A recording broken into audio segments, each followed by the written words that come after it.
Everybody, Paola Harris here. I'm still working on so many important things.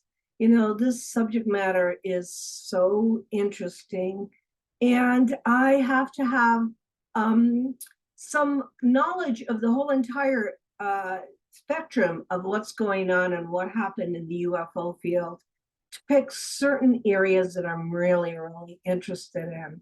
And one of the things I'm really interested in is the effect of mass sightings on the population.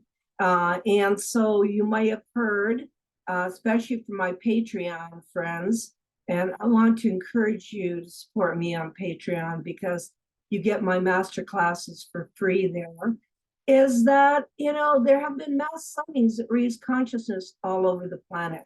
So my next class in October 6th, is with Lynn Kitai on the Phoenix Lights, because that affected so many people.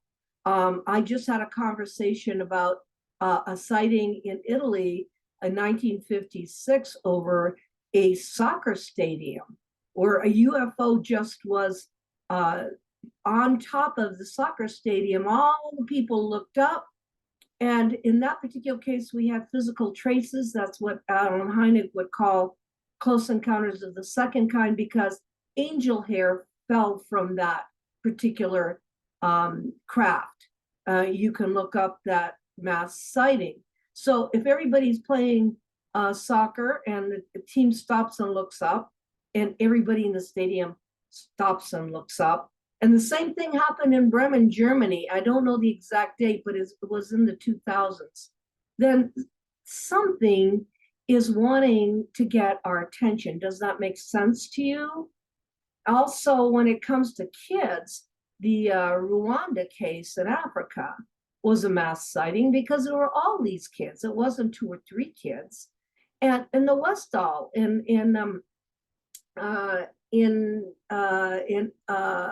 Australia, and that was a kid's sighting of school where a craft landed, and that got their attention. I think the consciousness of children is a little bit different than the consciousness of people watching a soccer game, but it all has to do with consciousness. And so my conversation with Lynn Katai in this masterclass will really be about that. When there are sightings in places where a lot of people can see them, then what could be the purpose of that? And how do we look at that? And of course, we have to look at the years that these things happened in. So the Phoenix Lights has always been an enigma, but you're going to get to hear from the actual medical doctor, Dr. Lynn Kitai, that filmed it. And of course, it changed her life forever. And maybe that's really the reason for some of this, the idea that we switch over into another reality where we become more than we are. We are more than we are anyway. We're more than citizens of state, citizens of a continent, citizens of a planet, and then we go out to citizens of the universe. So is that where we're going?